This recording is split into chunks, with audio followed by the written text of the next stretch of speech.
Have you ever wondered why the people you care about the most often seem to hurt you the deepest? Why is it that no matter how kind you are, no matter how much you give, no matter how hard you try to be understanding, you still end up disappointed, betrayed, ignored, or emotionally exhausted? Maybe you've asked yourself questions like, why do people keep taking me for granted? Why do I keep attracting the wrong people? Why does kindness sometimes feel like a weakness? And perhaps the most painful question of all, what is wrong with me? But according to Buddhist wisdom, that may be the wrong question, because the real problem is not always what people do to you.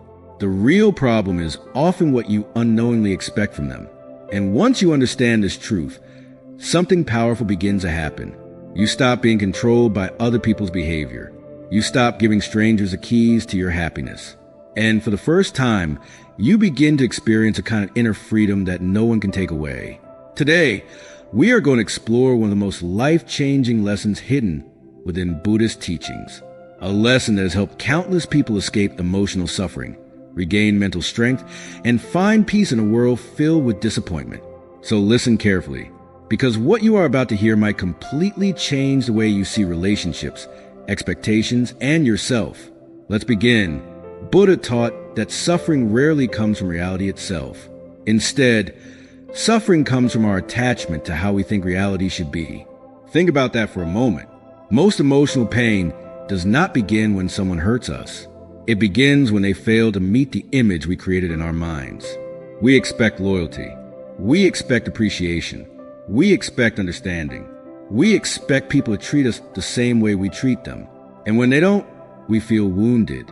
But here's the uncomfortable truth. People are not obligated to live according to the stories we create about them. This doesn't mean bad behavior is acceptable. It means that much of our suffering comes from demanding certainty from an uncertain world.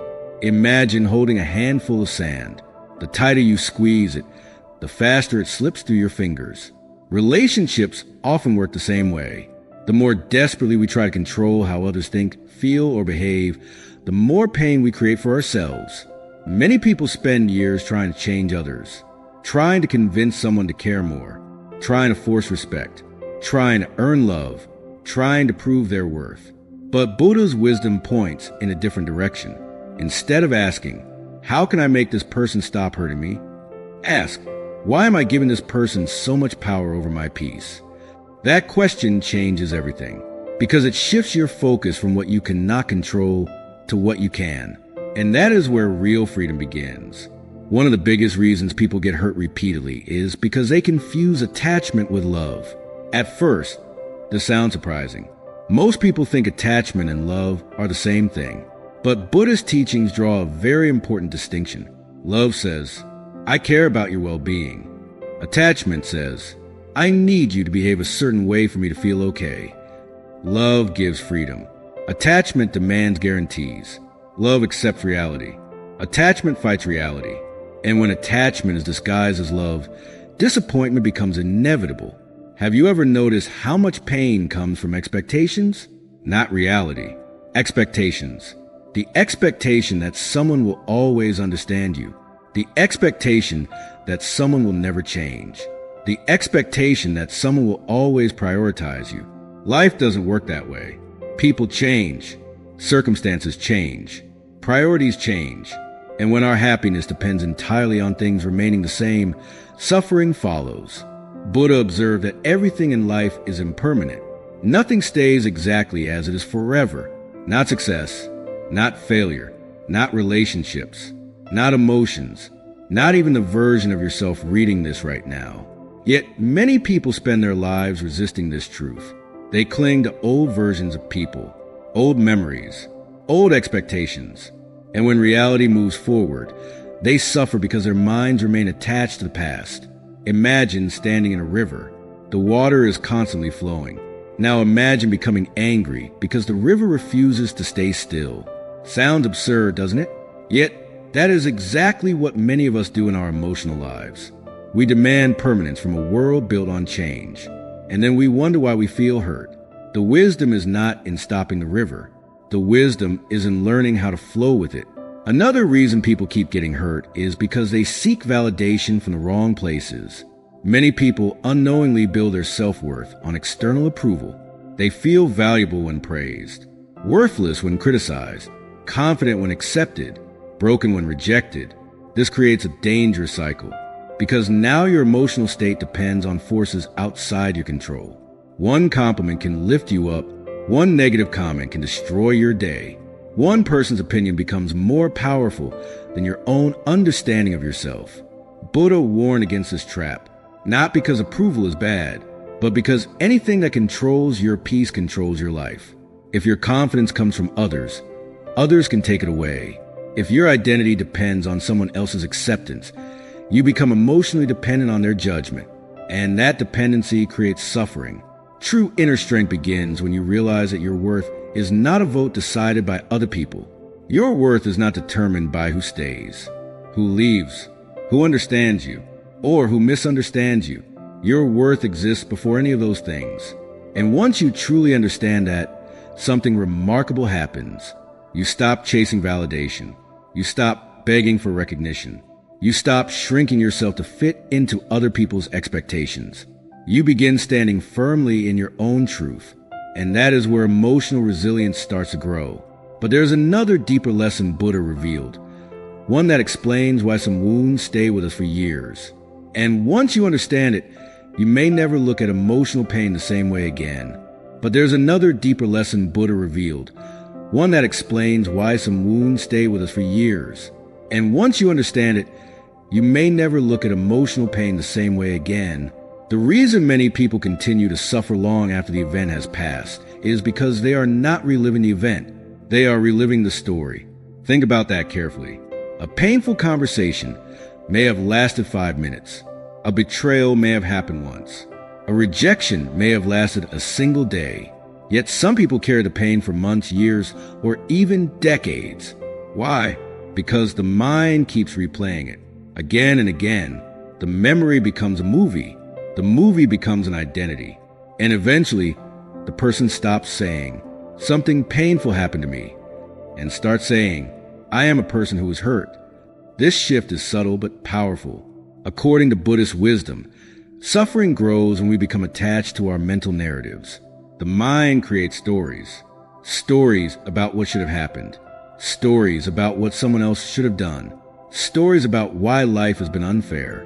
And while some stories contain truth, constantly replaying them rarely creates freedom. It only strengthens emotional chains. Imagine carrying a heavy backpack filled with stones. Every painful memory is a stone. Every resentment is a stone. Every grudge is a stone. Now imagine carrying that backpack every day for years. Who suffers? Not the person who hurt you. You. This is why Buddha emphasized letting go. Not because the pain was imaginary, not because the experience was acceptable, but because carrying suffering long after the event only creates more suffering. Letting go does not mean approving of what happened. Letting go means refusing to let the past continue controlling your present. And that takes courage, because many people secretly believe their pain protects them. They think, if I stop being angry, I'll get hurt again. If I stop remembering, I'll become weak. If I forgive, they win. But true strength is not holding on to pain. True strength is being able to release it. The strongest person in the room is often not the loudest, not the most aggressive, not the most feared. The strongest person is the one who has mastered their own mind, the one who can experience disappointment without becoming bitterness, the one who can experience rejection without losing self-respect, the one who can experience criticism without losing inner peace. That is real power, and it is becoming increasingly rare in today's world. We live in a culture that constantly encourages emotional reactions. React immediately. Take everything personally. Seek validation everywhere. Compare yourself to everyone. Defend your ego at all costs. But Buddhist wisdom offers a radically different path. Pause, observe, understand, respond consciously. Instead of being controlled by every emotion, learn from it. Instead of becoming a prisoner of your thoughts, become an observer of them. This simple shift changes everything. When someone insults you, notice your reaction. When someone ignores you, notice your reaction. When someone disappoints you, Notice your reaction, not to judge yourself, not to suppress emotions, but to understand them. Because awareness is the beginning of freedom. Many people believe peace comes from changing the world around them. Buddha taught that lasting peace comes from understanding the world within. You cannot control every person. You cannot control every outcome. You cannot control every opinion. But you can learn to control how much power those things have over your mind. And once you develop that ability, life becomes lighter. You stop chasing people who don't value you. You stop arguing with those committed to misunderstanding you. You stop exhausting yourself trying to earn respect from people unwilling to give it. Instead, you invest your energy wisely into growth, into purpose, into becoming stronger than the circumstances around you. One of the greatest misunderstandings about kindness is the belief that being kind means allowing people to walk over you. Buddhist wisdom does not teach weakness. It teaches compassion with wisdom. You can be kind and still have boundaries. You can be compassionate and still say no. You can forgive and still walk away. You can wish someone well without allowing them continued access to your peace. This is an important lesson because many people stay trapped in painful situations believing endurance alone is virtue. But wisdom knows the difference between patience and self-neglect. Sometimes growth requires staying. Sometimes growth requires leaving. The key is awareness, not fear, not guilt, not emotional dependency. Awareness. As your awareness grows, something remarkable begins to happen. You stop seeing every painful experience as punishment. You start seeing it as a teacher. The betrayal teaches discernment. The rejection teaches self-worth. The disappointment teaches acceptance. The failure teaches resilience. The challenge teaches strength. Life itself becomes a classroom, and every experience becomes an opportunity for wisdom. This does not mean enjoying pain. It means transforming it, because pain can either make you bitter or make you wiser. The choice often depends on the meaning you give it. Perhaps the people who hurt you were never meant to destroy you. Perhaps they revealed lessons you needed to learn. Perhaps they showed you where your attachments were hiding, where your expectations were unrealistic, where your self-worth depended too heavily on external approval. And perhaps, through that awareness, they unintentionally guided you toward greater freedom. This is one of the deepest insights in Buddhist teaching. Your peace does not come from controlling people. Your peace comes from understanding yourself. The moment you stop expecting others to complete you, you become whole. The moment you stop demanding certainty from life, you become adaptable. The moment you stop seeking validation everywhere, you become confident. The moment you stop giving away your power, you become free. So if you have been hurt, do not ask only, why did this happen to me? Also ask, what is this experience trying to teach me? Because hidden within every disappointment may be a lesson capable of transforming your life. And hidden within every painful moment may be an opportunity to awaken, to grow, to become stronger, wiser, calmer, more resilient, more free. Remember this. People may disappoint you. People may misunderstand you. People may leave. People may change. But your inner peace does not have to leave with them. The more deeply you understand this truth, the less power the outside world has over your happiness, and the more power you gain over your own life. That is the path of wisdom. That is the path of inner freedom. And that is the lesson Buddha wants us to understand. If this message helped you see your life from a new perspective, take a moment to reflect on it today. Which expectation has been causing your suffering? Which attachment are you ready to release? Which story are you ready to stop carrying? Share your thoughts in the comments below. And if you enjoy powerful lessons on Buddhist wisdom, mental strength, self-mastery, and inner peace, make sure to subscribe to Wisdom Hub Buddha and turn on notifications so you never miss a future teaching. Don't forget to like this video and share it with someone who may need to hear this message today. Until next time, protect your peace, strengthen your mind, and continue walking the path of wisdom. This is Wisdom Hub Buddha.